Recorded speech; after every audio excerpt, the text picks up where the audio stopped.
அம்மனுக்கு ரொம்ப விசேஷமான மாதம்னு சொல்லுவாங்க. ஒரு வீட்லேயுமே ஒரு வெள்ளிக்கிழமை ரொம்ப விசேஷமாகவே இருந்திருக்கும்.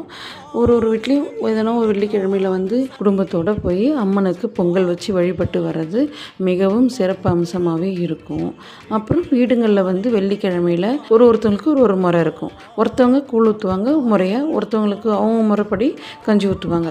அதே மாதிரி நீங்களும் இந்த ஆடி மாதம் வெள்ளிக்கிழமை அம்மனுக்கு எதனா ஒரு நிவேதனம் பண்ணியிருப்பீங்கன்னு நான் நம்புகிறேன். நீங்களும் உங்கள் குடும்பத்தோடு போய் உங்கள் குலதெய்வம் கோவிலில் பொங்கல் வச்சு அம்மனை தரிசனம் பண்ணிட்டு வாங்க. இந்த வீடியோ பார்க்குறவங்க யார் யாரெல்லாம் உங்கள் குலதெய்வம் கோவிலுக்கு போயிட்டு பொங்கல் வச்சு வழிபட்டு வந்திருக்கேன்றதை கமெண்ட் செக்ஷனில் கமெண்ட் பண்ணுங்கள். இப்போ தான் ஃபர்ஸ்ட் டைமாக கேட்டிருக்கேன், பார்ப்போம் எத்தனை பேர் கமெண்ட் பண்ணியிருக்கீங்கன்னு.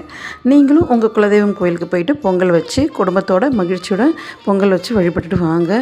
எங்களுடைய குலதெய்வம் விழுப்புரம் மாவட்டம் சிறுவந்தாடு அங்காளம்மன். இந்த வீடியோ உங்களுக்கு பிடிச்சிருக்குன்னு நான் நம்புகிறேன். லைக் பண்ணுங்கள், ஷேர் பண்ணுங்கள், சப்ஸ்கிரைப் பண்ணுங்கள்.